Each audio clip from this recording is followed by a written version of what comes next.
Good evening, everybody. Once again, it is Mr. Berkeley, and it is time for Chapter 5 of the BFG, which is also entitled the BFG. So, we're going to learn about the BFG in Chapter 5. So, for the 17th time, we're going to say the words, we'll say the letters BFG because this is the BFG, and this is Chapter 5. The BFG. So, here we go. The giant picked up the trembling Sophie with one hand and carried her across the cave and put her on the table. Now he really is going to eat me, Sophie thought. The giant sat down and stared hard at Sophie. He had truly enormous ears.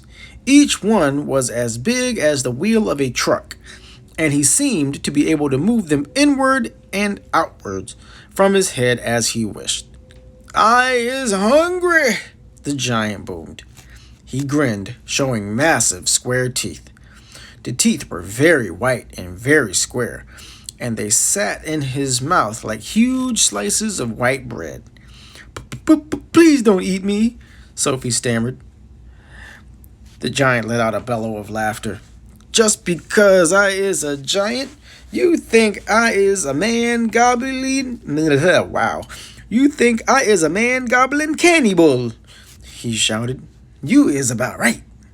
Giants is all cannibally and murderful, and they does gobble up human beings. We is in giant country now. Giants is everywhere around. Out there, us has the famous bone-crunching giant.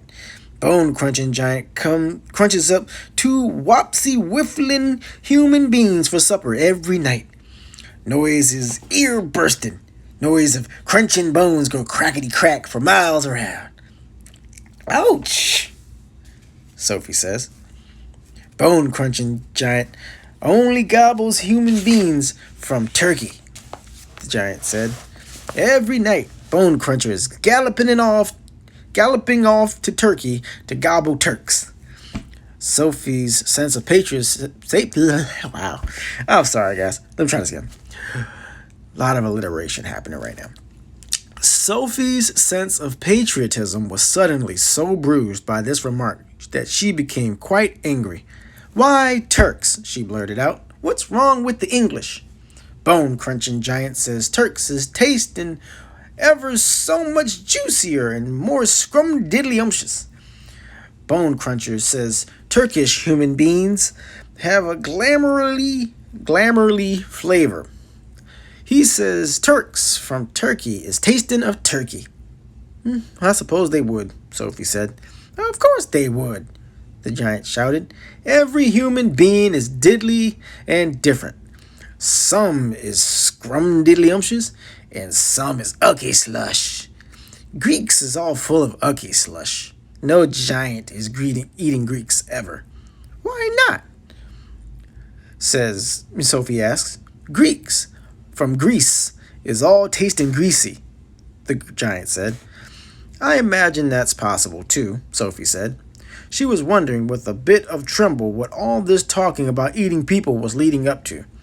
Whatever happened, she simply must play along with this peculiar giant and smile at his jokes.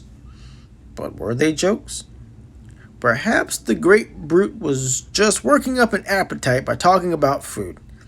"As I am saying," the giant went on, "all human beings is having different flavors. Human beings from Panama is tasting very strong of hats." "Why hats?" Sophie said.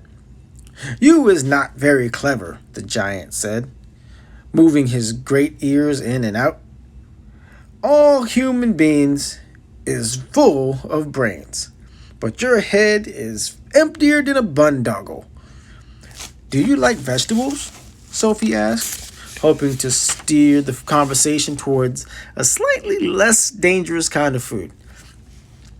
"You is trying to change the subject," the giant said sternly. "We is having an interesting babblement about the taste of the human being." "The human being is not a vegetable." "Oh, but the bean is a vegetable," Sophie said. "Not the human being," the giant said. The human being has 2 legs, and a vegetable has no legs at all. Sophie didn't argue anymore. The last thing she wanted to do was make the giant cross.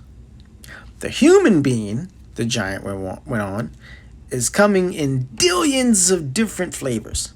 For instance, human beings from whales taste very whooshy of fish. There is something very fishy about whales. You mean whales, Sophie said. Whales is something quite different. Whales is whales, the giant said. Don't gobble funk around with words. I will give you another example. Human beings from Jersey has a most disgustable woolly tickle on their tongue, the giant said. Human beings from Jersey is tasting of cardigans. You mean jerseys, Sophie said. You are once again gobble-funkin', the giant shouted. Don't do it. This is a serious and snitching subject. May I continue? Please do, Sophie said. Danes from Denmark is tasting ever so much of dogs, the giant went on. Of course, Sophie said, they taste of Great Danes. Wrong, cried the giant, slapping his thigh. Danes from Denmark is tasting doggy because they is tasting of Labradors. Then what do the people of Labrador taste of? Sophie asked. Danes, the giant cried triumphantly. Great Danes! Aren't you getting a bit mixed up? Sophie said. I is a very mixed up giant, the giant said. But I does do my best, and I is not nearly as mixed up as the other giants.